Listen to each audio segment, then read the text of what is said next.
Yo te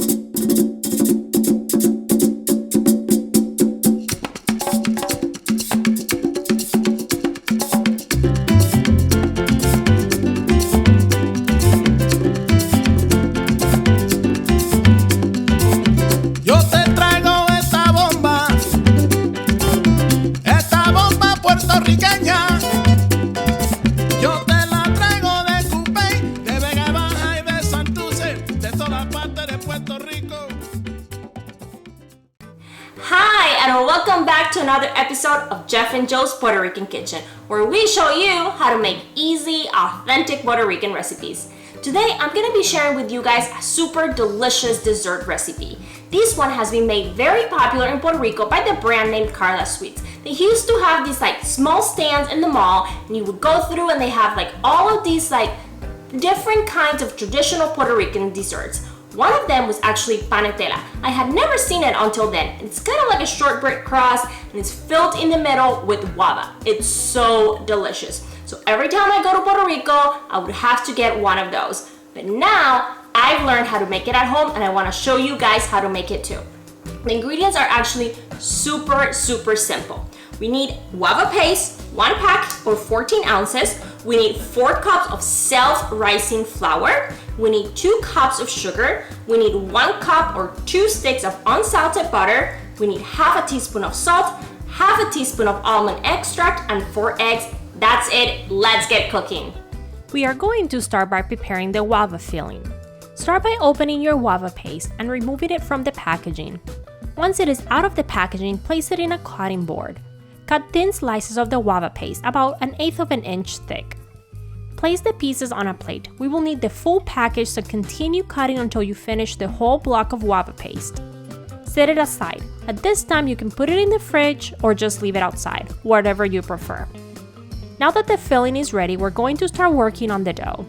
Using a stand mixer or hand mixer, we will begin by creaming the butter and sugar. Add the butter to the bowl. It is very important that you start with room temperature butter to make this process easier. Then add sugar and mix on medium-high for 1 minute.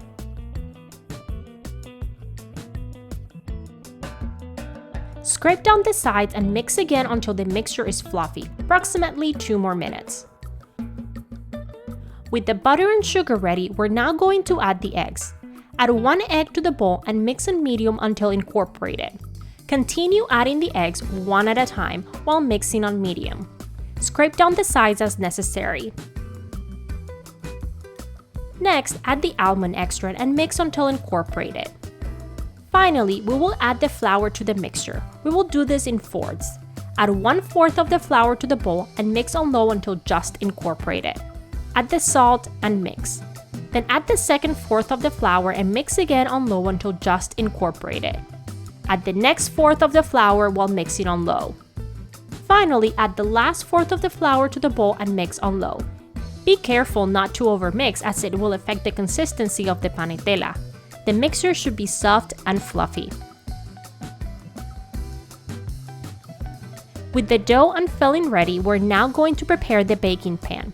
We're using a 9x13 baking tray that is about 3 inches deep. Spread the bottom and sides of the baking pan generously. Then place a piece of parchment paper on the bottom of the pan.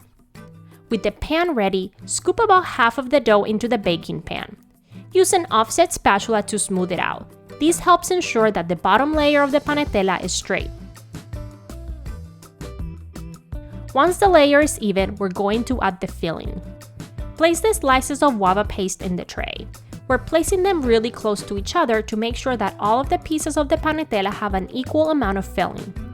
Cut out the slices in smaller pieces as necessary to cover the full tray.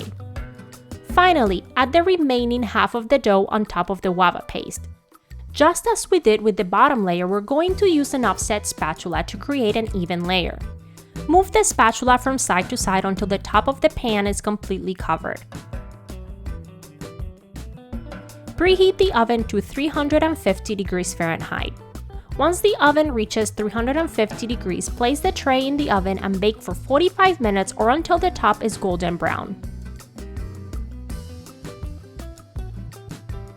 Let the tray cool completely until it reaches room temperature. Once it reaches room temperature, go ahead and cut the tray in squares about 2 inches by 2 inches.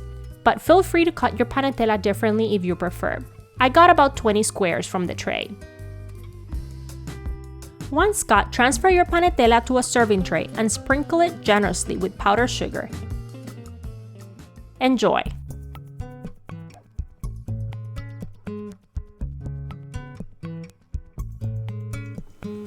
Well, the panetela is ready. Let's give it a try. Using a fork just to be, a little bit nicer, but usually just like pick it up and bite right into it. It's so good. Crunchy at the top, at the bottom, then just chewy in the middle. It's really, really delicious. I'm excited that I decided to give this one a try. Now I don't have to wait until I go back to Puerto Rico to enjoy a delicious panetela. One important thing I did want to point out is that please wait until the pan completely cools down after you take it from the oven before you start cutting into it. Otherwise, you don't get perfectly shapes and it just doesn't look as nice, but it will taste equally delicious. So please like this video, subscribe to our channel, hit that bell button, check out our blog, jeffandjoepr.com, and we'll see you again next week for another episode of Jeff and Joe's Puerto Rican Kitchen.